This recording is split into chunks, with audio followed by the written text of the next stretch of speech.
A man could freeze to death in the 1830s with a loaded rifle on his back, a full powder horn on his hip, and everything he needed to live sitting in a small leather bag at his side. The gear wasn't the difference. Most of these men carried nearly the same things. The difference was whether he truly knew how to use what he carried. Knew it cold, half-starved, with numb fingers and the light bleeding out of the sky. That knowledge had no manual. It passed from one man to the next around a fire, and when a generation stopped needing it, it went quiet. Here are the 7 skills that actually decided whether a frontiersman saw spring. 1. Fire from flint and steel. Fire was the first domino, and everything else fell behind it. Get a flame, and you had heat against the killing cold, cooked meat your body could actually use, water safe enough to drink, a signal, and a wall of light between you and everything moving in the dark. Failed to get it, on a wet night with the temperature dropping, and nothing else on this list would ever matter. But the frontiersmen did not make fire the way people picture it. There was no frantic rubbing of sticks. That was a desperate fallback, not a first move, and any experienced man avoided it if he possibly could. His real method was flint and steel, and it had been the standard across 2 full centuries. Long hunters, woodsmen, whole towns depended on it before matches existed at all. The mechanics are worth understanding because they're more clever than they look. He'd hold a shard of flint or jasper or any hard silica-rich stone with a sharp edge. Then he'd strike a piece of high-carbon steel down against that edge at a steep angle. The sharp stone would shave a microscopic curl of steel clean off the striker, and that tiny particle, freshly exposed, its surface area suddenly enormous relative to its size, would react with the oxygen in the air and ignite. That's the spark. It isn't the stone burning, and it isn't friction heat. It's a fleck of iron catching fire in midair. This is why the steel had to be hard and high in carbon, and why a soft, modern steel throws almost nothing. And here's the detail that separated the men who understood fire from the ones who merely owned a striker. The spark, on its own, does nothing at all. It's alive for a fraction of a second, landed on dry grass, and dies before the grass even knows it was there. The spark is useless without something waiting, prepared, to receive it and keep it alive, which is the entire second skill. 2. Char cloth and the tinder nest. Char cloth is the quiet skill nobody remembers now, and it was the hinge the whole fire turned on. You take a scrap of natural cloth, linen, cotton, an old worn-out piece of a shirt, and you cook it inside a closed tin, deliberately starving it of oxygen while it heats. Done properly, the cloth doesn't burn to ash. It transforms, all the way through, into a black, fragile material that has one remarkable property. It will catch the faintest spark and hold it, not for a second, but as a slowly spreading, glowing ember that lasts for minutes. A spark that would vanish instantly on tinder will land on char cloth and simply refuse to die. That's the magic, and it's pure chemistry, not luck. The frontiersman guarded his char cloth like the essential thing it was. He kept it bone dry in a tinderbox, often tucked into the same bag that held everything else. When he needed fire, he'd strike his spark down onto the char cloth, watch the ember bloom and spread across the black surface, and then, this is the part that took real skill and a steady hand, he'd fold that glowing ember into a nest of the finest dry tinder he could gather. shredded inner bark, dry grass screwed tight into a bundle, anything hair-fine and dead dry. Then he'd lift the whole nest and breathe into it. Slow at first, steady, feeding it oxygen without scattering the ember, watching the smoke thicken, then blowing harder as the heat built, until the bundle caught all at once and roared into open flame. And when he was done, he didn't waste what was left. He'd close the lid of the tinder box, smother the remaining char cloth by cutting off its air, and save it for the next fire. A city man might carry char cloth as a novelty.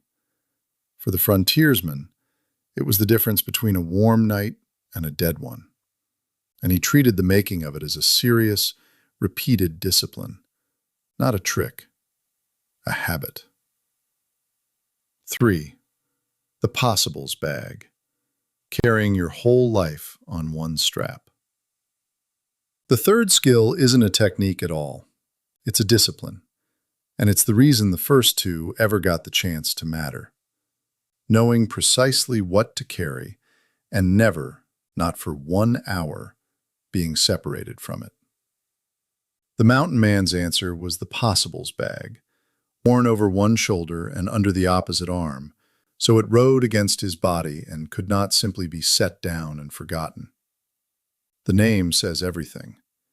It held the things that made survival possible. Inside went a tight, considered kit. Flint and steel, char cloth in its tin, a knife, lead balls and a bullet mold, a powder measure, an iron awl for punching and sewing leather, and even cleaning the rifle barrel, a whetstone, a tin cup, sometimes a small pot or frying pan. A separate little medicine bag often rode with it, carrying the scent bait for his traps. Period accounts describe the trapper's pouch almost tenderly. Flint, steel, and pieces of tinder always inside, always ready. The lesson buried in that bag is one modern people have completely lost, and it's the most important idea on this whole list.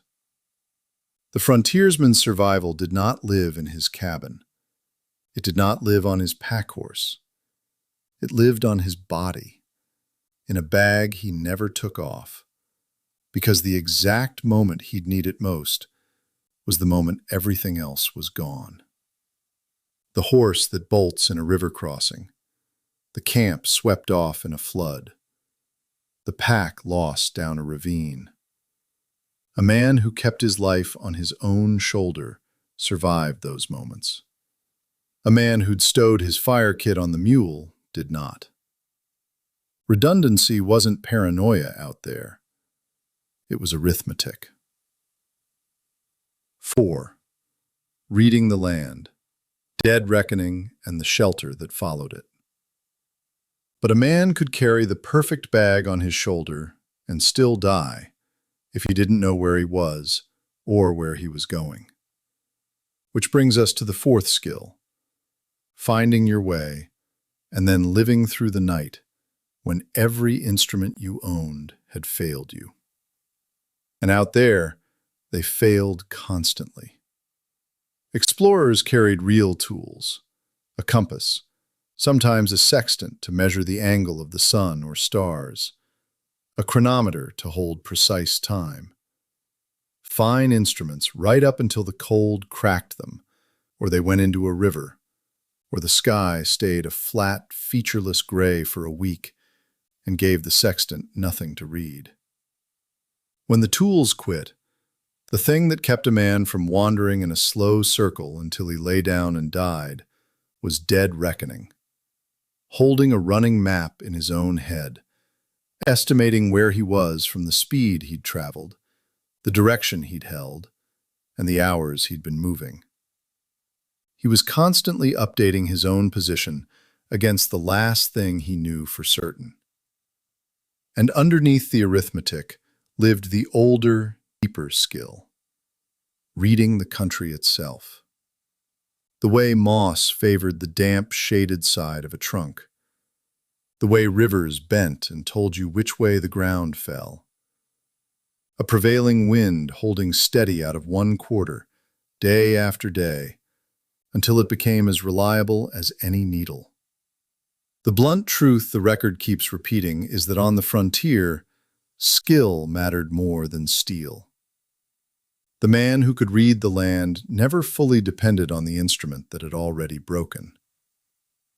Then came the night, and reading the land fed straight into staying alive through it. He knew to pitch his shelter to block the prevailing wind he'd been tracking all day. The simplest builds, the lean-to, the half-shelter of hide or canvas thrown over a frame of sticks, went up fast, packed small, and did the one job that mattered. They broke the wind and turned the snow and rain, and they trapped a pocket of a man's own body heat close enough to keep him above the line, where cold stops being misery and starts being fatal. Knowing where to put that shelter was itself a survival skill. The wrong side of a ridge, exposed to the wind he'd failed to read, and the finest lean-to in the world wouldn't save him. 5. Snares, deadfalls, and reading the runs. That same ability to read a landscape, to see where things moved and why, carried straight into the 5th skill, feeding yourself without spending the one resource you could never get back out there: powder and lead. People picture the frontiersman hunting with his rifle, and of course he did. But every shot cost him powder and a lead ball, finite, heavy, impossible to replace 1,000 miles from a trading post. And worse, the crack of a rifle announced exactly where he was to anything or anyone listening. So for the steady business of eating, the quiet skill was trapping, and the trapper had a whole graded system of it. Snares, a simple loop of cord or sinew on a trigger for small game. Deadfalls, a heavy rock or log rigged to drop the instant an animal tripped it for larger prey. And for the beaver, that was often the whole reason he was out there. Heavy steel foothold traps, 5 or 6 inches across with serrated jaws, set submerged near the lodges and slides.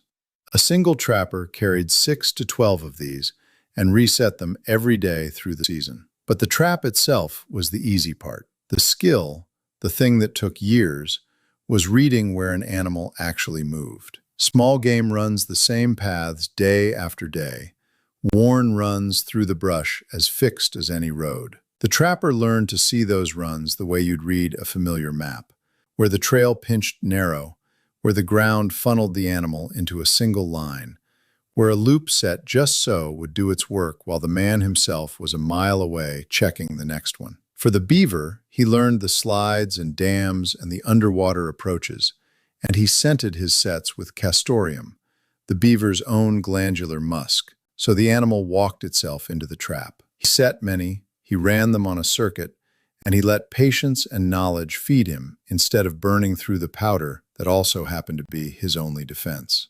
6. One pot and the dull discipline of boiling water. The animals he caught brought the 6th skill with them, because catching meat was useless if you couldn't cook it, or if the water you drank alongside it killed you first. The cast iron pot and the plain, unglamorous habit of boiling water. A single iron pot was one of the most valuable things a man carried. It boiled water, cooked meat, rendered fat, turned raw ingredients into food the body could take in. But the water part had nothing to do with cooking. It stopped a killer the frontiersmen couldn't even see. Contaminated water caused real disease outbreaks along the western trails. That's in the historical record, not campfire legend. Bad water spread sickness through camps and wagon trains and killed people who had already survived everything else the country could throw at them. Picture that. A man beats the cold, outlasts the hunger, crosses the impossible distance, and is finished off by a clear, innocent-looking stream he knelt and drank from without a thought. Boiling it was the whole defense. The man who did it lived. The man who didn't was rolling dice. And on a long enough trail, the dice came due. And that's the quiet truth the romantic stories leave out. Out there, survival was far less about the dramatic moment, the bear, the blizzard, the fall, and far more about the dull thing done right every single time, when skipping it would have been so much easier. The men who lived were the men who kept doing the boring thing correctly one more time when it counted. 7. Wasting nothing. Pemmican and the trapper's whole animal economy. And doing the boring thing right every time points straight at the last skill, because the seventh one ties every other together. It was less a technique than a mindset that ran through the whole life. Waste nothing and turn everything back into survival. Look at how they ate. A trapper's favorite meat was buffalo, and rather than let it rot, he'd cut it into thin strips and dry it hard into jerky, a preservation method that alone could carry meat for weeks. But the real ingenuity came next. He'd pound that dried jerky to shreds, melt fat, mix in dried berries like chokecherry or currant, and let it cool and harden into pemmican, cut into bars and wrapped in rawhide. Properly made, pemmican lasted for years, even in brutal weather, and a small handful could carry a man through an entire day of hard travel. Ounce for ounce, it remains one of the most efficient survival foods ever devised, and frontiersmen learned it honestly from the indigenous peoples who had perfected it over centuries. On the trail, he ate simply 2 apolos, strips of meat and fat slow-roasted on a stick over the fire, and the jerky and pemmican he'd made when times were good, against the certainty that times would get lean. And the same refusal to waste ran through the trapping itself. When a man took a beaver, he didn't stop at the pelt that paid him. He cut out the castor gland and used that very scent to bait the next set, so the animal he'd just caught became the tool for catching the one after it. The kill fed back into the next kill, nothing thrown away. That mindset sat underneath all 7 skills. Every worn-out scrap of cloth became char cloth. Every animal became meat, tools, clothing, and bait. Every broken instrument became one more reason to know the land well enough not to need it. The frontiersman didn't survive because he had more than we do. He survived because he wasted almost nothing, and he knew, deeply and by heart, how to wring the last bit of use out of the little he carried. So go back to the man we started with. Rifle on his back, powder on his hip, his whole life in a small bag he never once took off. We can read him clearly now. He wasn't tougher than us, and he wasn't born knowing any of this. He'd been handed 7 kinds of knowledge by the men who came before him, and he'd learned them cold. The spark and the char cloth, the bag that never left his shoulder, the land he could read when his tools died, the quiet trap, the boiled water, the animal used down to nothing. None of it was magic. All of it was forgotten, for the plain reason that we stopped needing it, until, for a great many people lately, the wanting to know has quietly come back. If you want the full, practical version of these 7 skills, how the char cloth is actually cooked, how the snares were really set, how pemmican was truly made, all of it gathered and properly sourced, I've put it together and the link is below. Subscribe and I'll take you deeper into the knowledge that kept these people alive. Because the strange thing about a forgotten skill is how fast it stops being history the moment you actually need it.